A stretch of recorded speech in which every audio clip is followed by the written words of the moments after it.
Qatar petroleum north field gas ഉൽപാദനം വർദ്ധിപ്പിക്കുന്നു. വാർഷിക ഉൽപാദനം 30% വർദ്ധിപ്പിക്കാനാണ് തീരുമാനിച്ചിരിക്കുന്നതെന്ന് ഖത്തർ പെട്രോളിയം പ്രസിഡന്റും സിഇഒയുമായ സഅദ് ഷരീദ അൽകാബി QP ആസ്ഥാനത്ത് നടത്തിയ വാർത്താ സമ്മേളനത്തിൽ പറഞ്ഞു. അന്താരാഷ്ട്ര കമ്പനികളുമായി ചേർന്നുള്ള വ്യാപാര പുരോഗതിയാണ് ഖത്തർ ഉൽപാദന വർധനവിലൂടെ ലക്ഷ്യമിടുന്നത്. എന്നാൽ നിലവിലെ ഉപരോധം ഏതെങ്കിലും തരത്തിൽ ഇത്തരം നീക്കങ്ങളെ ബാധിക്കുകയാണെങ്കിലും ഉൽപാദന വർധനവുമായി മുന്നോട്ടു പോകുമെന്നും അവ കൈകാര്യം ചെയ്യാൻ ഖത്തറിന് പ്രാപ്തിയുണ്ടെന്നും അദ്ദേഹം പറഞ്ഞു.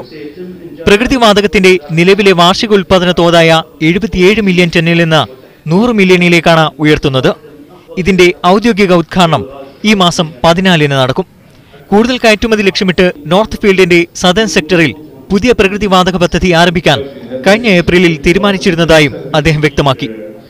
6 വർഷത്തിനകം ഈ പദ്ധതി പൂർണ്ണതോതിൽ പ്രവർത്തിക്കുന്നതോടെ പ്രതിദിനം 6 മില്യൺ ബാരൽ ഓയിലിന് സമാനമായ ഉൽപാദനം നടത്താൻ കഴിയും. പ്രകൃതിവാതക മേഖലയിൽ ഖത്തറിന്റെ നിലവിലെ മുന്നേറ്റം കൂടുതൽ ശക്തിപ്പെടുത്താൻ ഈ പദ്ധതി സഹായിക്കുമെന്നും ദ്രവീകൃത പ്രകൃതിവാതകത്തിൽ മുൻനിര രാജ്യമെന്ന സ്ഥാനം വർഷങ്ങളോളം നിലനിർത്താൻ പുതിയ ഉദ്യമത്തിലൂടെ സാധിക്കുമെന്നും കാബി വിശദീകരിച്ചു. Media 1 Doha.